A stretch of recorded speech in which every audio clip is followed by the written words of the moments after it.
Welcome everyone to this exciting LinkedIn live session as well as YouTube live session. I am Damodar Sahu, Chief Growth Officer at Data Safeguard, and I am thrilled to be hosting today's discussion on a Data Privacy Day 2025. January 28 is Data Privacy Day. We have gathered a fantastic group of leaders from across our organizations, US and India. We will be diving deep into the evolving world of data privacy, especially as we move into 2025 and beyond. As business, government, and individuals embrace new technologies like generative AI, synthetic data, data privacy, and data privacy is the forefront of innovation, compliance, and trust. With regulation evolving and new threats emerging, it's essential to understand the landscape and how to safeguard sensitive information. Sensitive information can be our PII, personally identifiable information, PHI, protected health information, and PFI, our financial information. Today, the session will focus on four key areas: the integrity of AI and data privacy, balancing innovation with compliance, strategies for fostering trust among customers, partners, and employees, emerging global data privacy trends and their implication for business. And fourth, the human factor, empowering teams to prioritize privacy in decision making. But before we dive into this topic, let me introduce our incredible leadership team at Data Safeguard, who will be sharing their expertise and perspective with you today. Joining me today are some of the brightest minds in data privacy, AI, and business strategy. Let me introduce to everyone. Sudhir Sahu, welcome, our founder and CEO of Data Safeguard, the man behind Data Safeguard. Welcome, Sudhir. Thank you, Damodar, and thank you, rest of our team members who have joined today. This is a great day for companies that are promoting privacy as a key strategy for protecting individuals and helping ensure that people don't have to deal with the chaos of when their personal data gets lost and gets sold on the dark web. What is the impact? To reduce that impact, governments around the globe have been now taking more of a serious note that privacy acts are really important, right? 78% of the world has now adopted some kind of a data privacy act. But unfortunately, less than 10% adoption around the globe. And Europe started with GDPR, and now North America, South America, Southeast Asia, Indian subcontinent, Australia, South Africa, and some of the major countries around the world have come up with some kind of a data privacy act. But the implementation is still lagging behind. Privacy as a concern has not been given the importance that it truly deserves. But there is a movement now. There is a community of privacy professionals who are like you, like Mahi, like Lee, like Pranab, like others around the globe are now trying to promote this culture that we need to protect the individual's personal data. Significant data fiduciaries around the world, companies that host massive volume of data, are becoming more and more aware. They are all creating privacy groups, privacy organizations within the company, so that they can protect the individual's privacy, individuals' data, individuals who are getting impacted because of the data breaches. Every 39 seconds, there is a major data breach that happens around the globe that gets reported. So now think of all the data breaches that do not get reported. And these are major. More than $15 billion are spent in just doing remediation, identification, containment, etc. And by doing better, investing more into privacy, maybe 10% of that investment, $1.5 billion worth of investment, will help reduce data breaches to a significant amount. By protecting the data, the hackers won't be able to get access to it. Or even if they do get to breach some data source, They won't be able to take personal data and use it on the dark web and create chaos. And what are those chaoses, right? Create synthetic fraud. More than $3 trillion were lost in 2024 because of synthetic fraud. And how does synthetic fraud come into existence? Because of loss of personal data, private information that gets lost on the web, and then people create fake accounts and start doing synthetic fraud, which is the number one financial crime in today's world. So privacy is really important. Companies who have taken this initiative to create a privacy management solution to help companies become compliant, it is not just to, there is a social cause behind it. It is not just to help a company become compliant and create revenue out of it. It is to protect the individuals of the world. In the next 5 years, more than 5 billion people will be impacted by data breaches. So anything we can do as privacy professionals to help create a little relief in their world, if the Tetra chains are not impacted by data breach because their data is better protected, we have done something good for the world. We have done something good for the population in this world.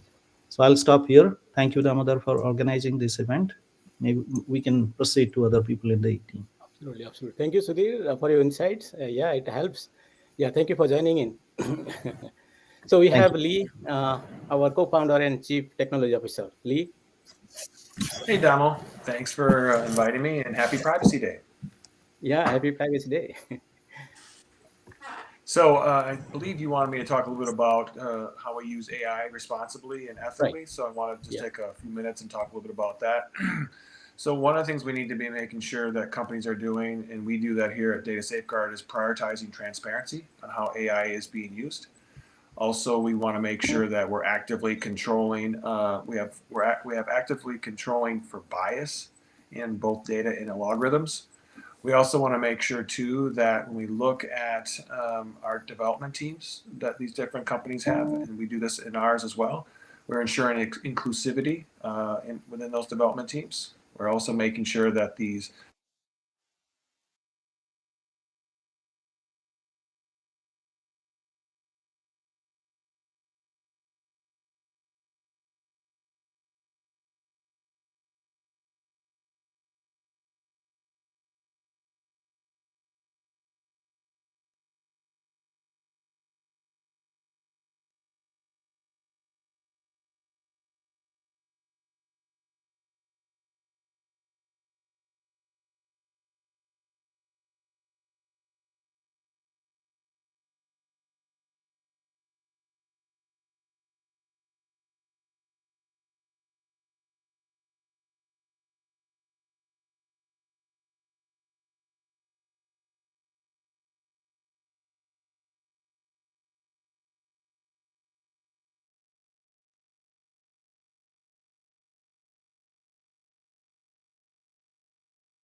Looks like Lee got dropped or what? Can you hear me?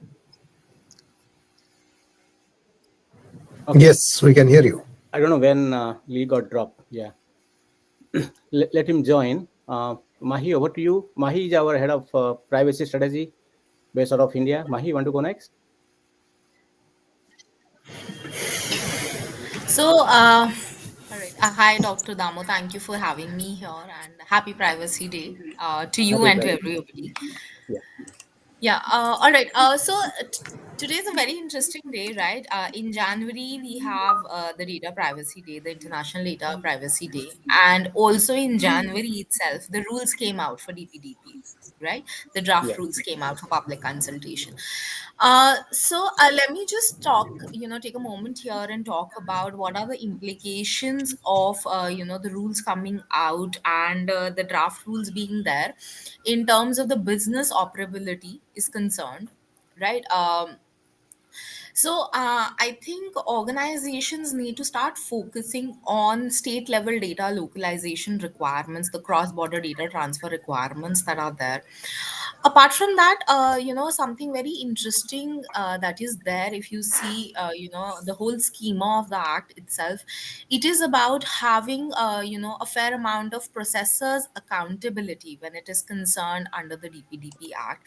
It talks about, how the processors, they need to be assessed, and how there needs to be a continuous monitoring and auditing of those processors. Yeah. Apart from that, fair focus has been developed on having technical measures in place, so that, organizations are able to, comply with the regulation itself. So when I talk about, technical measures, it could be, adopting privacy enhancing technologies, or it could be having automated tools for both data discovery and consent manager, so that organizations have a better idea, right, in terms of what type of data they are, having, and what are the guardrails that they need to put in place in order to effectively manage that data, right? I think apart from that is, because there are going to be a lot of sectoral privacy requirements that are going to pop up, because, BFSI being one of the primary data consumer, and also healthcare being one of the industry which is a, large data consumer oriented, sector. I think a lot of sectoral privacy requirements will also be there, right?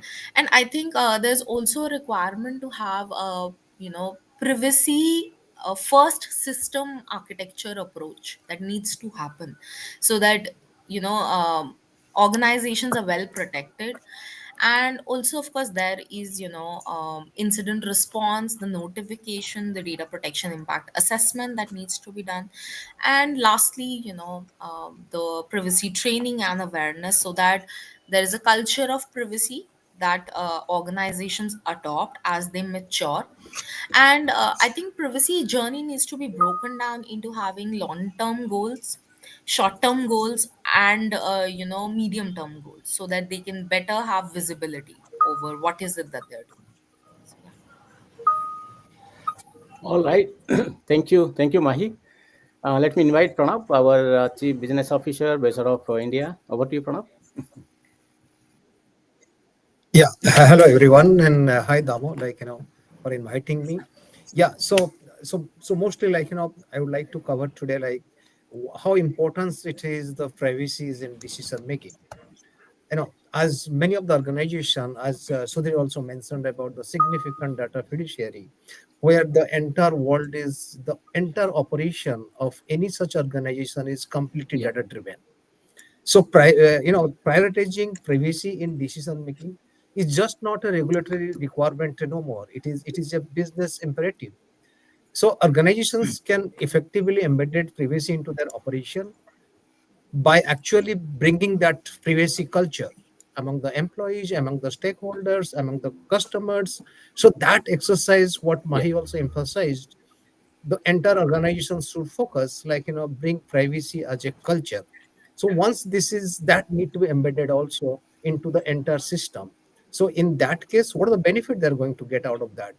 Enhance the stakeholders trust, ensure compliance with evolving regulations, and they can avoid the hefty fines.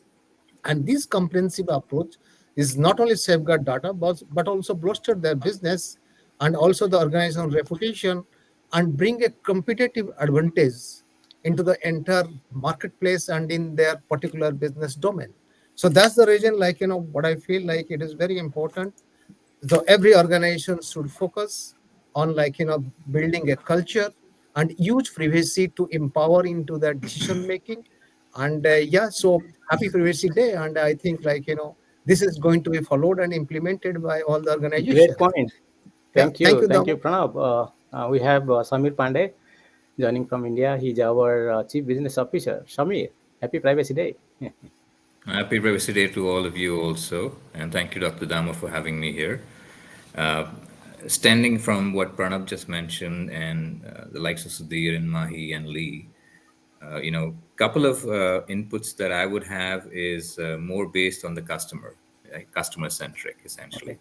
Yeah. When a customer comes to an organization, right, they actually value the actions that the organization takes internally, and that reflects externally on the organization as a brand too in the market. What we're talking about here is two components. One is trust and ethics, right? So the trust is the factor that keeps the customer interacting on an ongoing basis, engaged with an organization. So definitely within organizations, there should be a culture of enabling more of the customer-centric trust components or levers, essentially. Likewise, when you talk about ethics, right? Privacy by design is something that we all talk about. Welcome Yeah. back, Lee. Hello. Just take a minute or two. Yeah. So, privacy by design is what we all talk about, but essentially in organizations, ethics is what plays a crucial role in getting over the hill within a compliance or with any initiative. So these are the two components that I would, I've actually foreseen this, and I've been actually overseeing this a lot in the industry also by Data Safeguard, internally and externally with customers and organizations, where the organizations are tilting and shifting towards not having a bias and being open and transparent, as our other teammates must have mentioned and touched upon about privacy and the data, the personal data that they hold of a customer, thereby actually building more trust for a end customer or me as a customer prospectively coming in, engaging with you as an organization and taking business forward. So it's a brand building, which marketing used to talk about, right? It's also the ethics that a lot of people spoke about essentially, but maybe have not done great deeds about. But now it's about having that openness and transparency for taking the compliance forward. And as I said, it's not just a compliance measure. It's more about inculcating and pretty much building that trust factor to keep it going further. That's great input, Samir. Thank you for sharing your insights. So, Lee, welcome back. We have some technical glitch. So, Lee, over to you. I mean, you must. I think we lost you after. I think you lost me mid sentence. Yeah, I think the Yeah. issue. I think that background that we have, I think, is causing some issues with my Oh, yeah, computer. yeah. So I Exactly. took that off, and so that's I think No. was probably causing the problem. So, anyways, I'm glad to be back. So thanks. So let me kind of start over again. So I think what we want to talk about for my section here is about how we use AI responsibly and ethically. So I was talking about before I kind of got cut off there. I got cut was around a few things. So one is we want to prioritize transparency with how we're using AI. Also, we want to make sure that we are controlling actively bias on both our data and our algorithms that are used for AI. We also want to make sure that our dev teams have inclusivity. We Yeah. also want to make sure too that our AI decisions are explainable. And then we obviously, as part of what we do every day, and our company and others as well, is protecting user privacy. And then also we want to make sure that we're following relevant regulations. Those regulations are not only for AI, but also for data privacy as a whole. So when we think about these different areas that I just kind of touched on, so one of those is data integrity. So we talked a little bit about bias protection and information, and then also data privacy as well. And then we also want to make sure, from a data integrity perspective, there's informed consent, ensuring that data is being clearly communicated as to how it's being used, and make sure that we have consent from users. On the transparency and explainability side, also we want to make sure that we're developing AI that's explainable. So that way we understand what decisions are being made, and that humans are being included in that process. And then also making sure we have clear communication. From the accountability and governance perspective, we want to make sure that we're establishing ethical guidelines, and then also monitoring and auditing as well. And then on the exclusivity and fairness side that I touched on earlier, we want to make sure that we're not only building diverse teams, but also that we are having fairness in our testing when it comes to evaluating AI for across different efforts. And then lastly, around the human oversight aspects, is that we want to make sure that humans are in the loop for critical decision-making processes where AI is used, and then also making sure that we're viewing mechanisms to support how AI decisions are. Superb. Thank you, Lee, for sharing your insights. So, appreciate your time. And now let me welcome Tedra. Tedra is our corporate manager based out of our headquarters. And Tedra handles corporate operation and helping us stay aligned and focus on our mission. So it's great to have you here, Tetra. Yeah, great to be here. Thank you, Dr. Damo, and happy Privacy Day to everyone as well. So, creating a privacy first mentality is definitely crucial to operational excellence. This involves integrating privacy in all aspects of our operations. This is Yeah, from how we develop products to how we engage with customers. Now, some of the ways that we ensure this is we establish clear policies and workflows that are designed to prioritize compliance and mitigate risks effectively.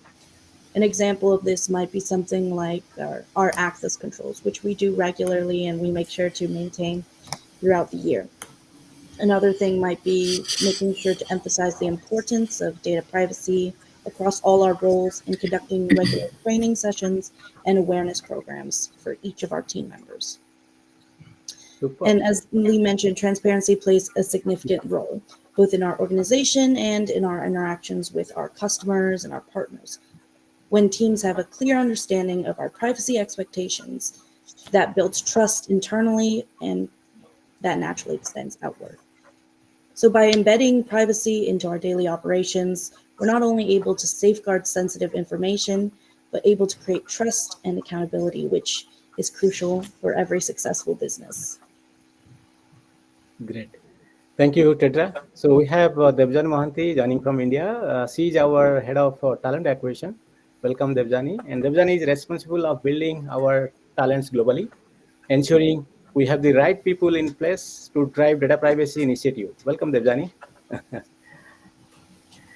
Thank you so much, Damodar, and really thank you for giving me this chance to talk about this platform. So, hiring in the data privacy space is indeed unique and challenging, especially as the landscape is constantly evolving with new regulations, technologies like AI at data safeguard.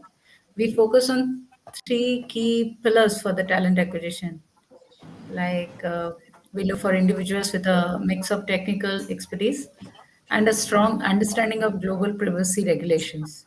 Yeah, We prioritize candidates with a passion for learning and adaptability because this field requires continuous upskilling.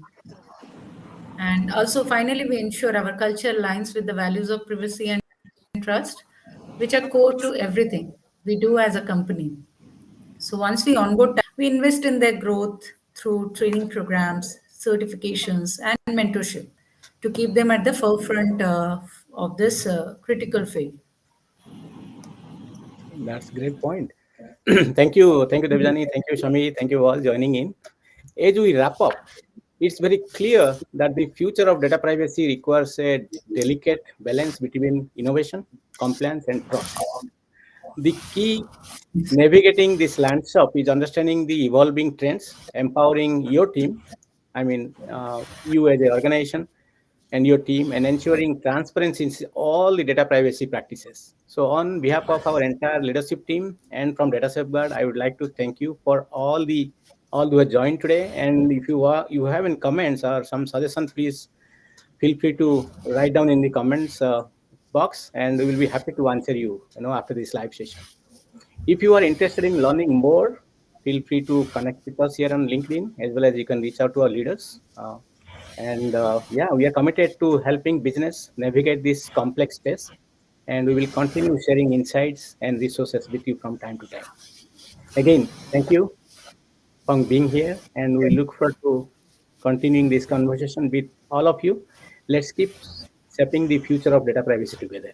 Thank you once again for joining on Data Privacy Day, that is today, and stay connected and keep leading with trust and innovation in the age of data privacy. Thank you. Thank you. Thank you, everybody. Yeah. Thank you. Thank Bye. you, Dam.